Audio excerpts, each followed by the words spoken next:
Здравствуйте, мои подписчики и гости моего канала. Рада вас всех приветствовать. Сегодня я буду готовить деревенский пирог с курицей и капустой. В 300 граммах воды, 1 столовая ложка сахара, 10 грамм сухих дрожжей, 1 столовая ложка муки из общего количества. Хорошо размешаем, нам нужно активировать наши дрожжи и оставляем на 15-20 минут. 600 грамм муки. Добавлю щепотку соли и хорошо перемешаю вместе с мукой.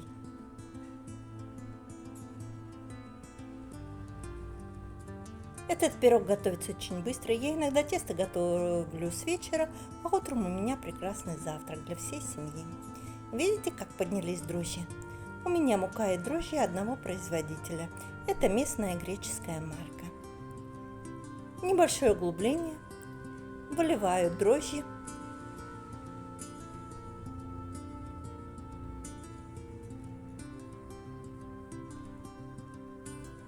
Немного перемешаю вместе с мукой.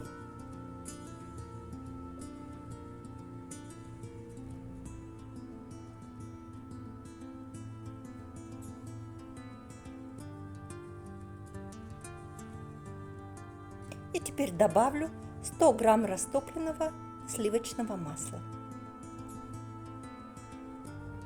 Все хорошо перемешиваю сначала лопаткой.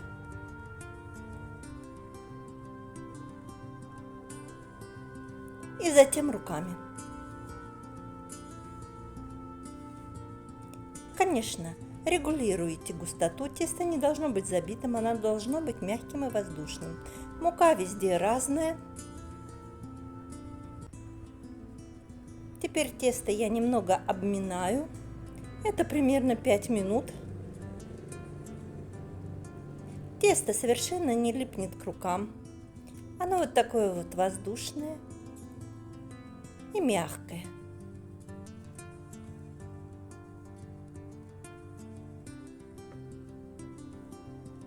И теперь я его оставлю примерно на 1,5-2 часа в теплом месте.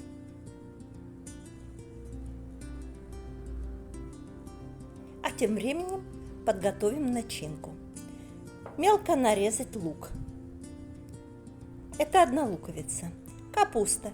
У меня здесь 300 грамм капусты. Нашинковать. 600 грамм куриных бедрышек. Мелкими кусочками я нарезала. Грудку не советую брать, потому что она сухая и не будет сочности. Немного оливкового масла.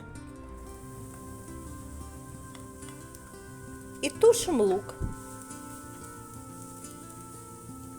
Жарить нам ничего не нужно, нам нужно только протушить.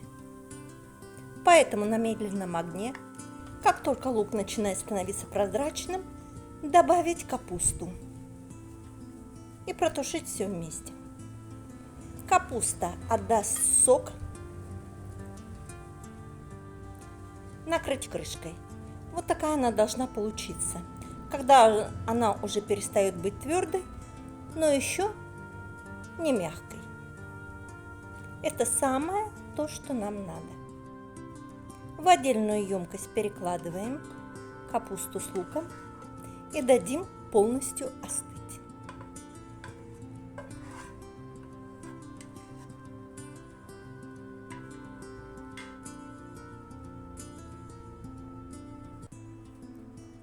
После того, как капуста с луком остыли,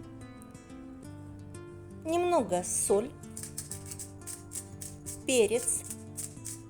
Все это, конечно, добавляйте по своему вкусу.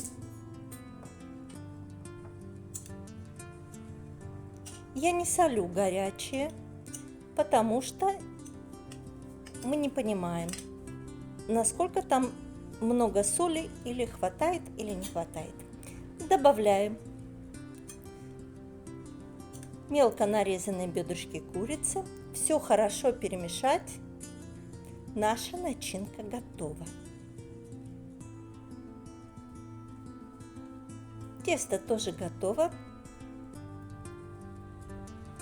Вот такое оно мягкое, нежное и воздушное получилось. Примерно 1/4 часть я отрезаю и убираю в сторону. Потом вы узнаете, для чего я это сделала. Конечно, надо накрыть, чтобы тесто не заветрилось. Оставшуюся часть немного обмять.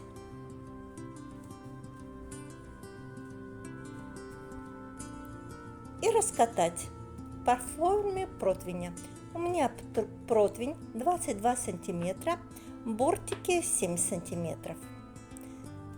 С учетом этих размеров я и буду раскатывать тесто. Теперь его нужно осторожно перенести на форму.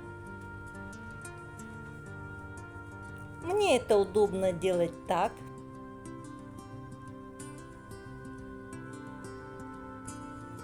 Это тесто получается как слоеное. Очень вкусно. Разравниваем.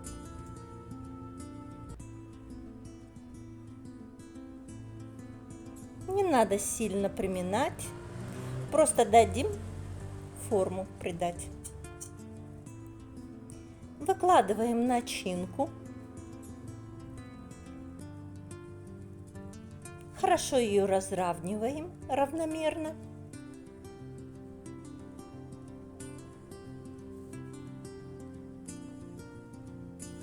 Края я обрежу.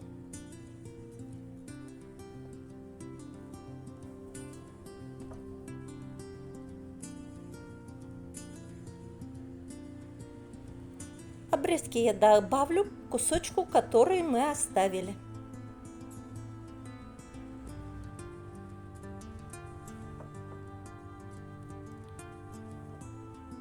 Оставшееся тесто я раскатываю.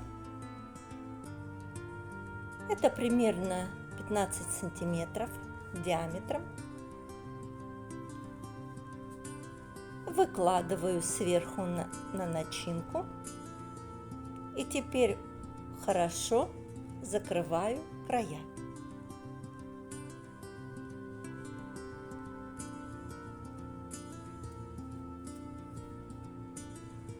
Вот такая красота у нас получилась.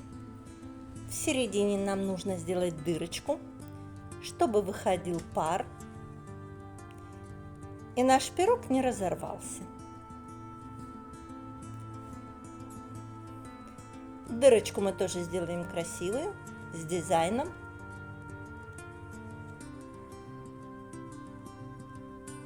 У меня сегодня дизайнерское настроение. Накроем и дадим расстояться примерно 30-45 минут. Сверху я смазываю растопленным сливочным маслом. Духовка к этому времени должна быть предварительно разогрета до 190 градусов. Режим вверх-вниз. Выпекаем на среднем положении около часа. Конечно, следите по своей духовке. За 10 минут до готовности я достаю пирог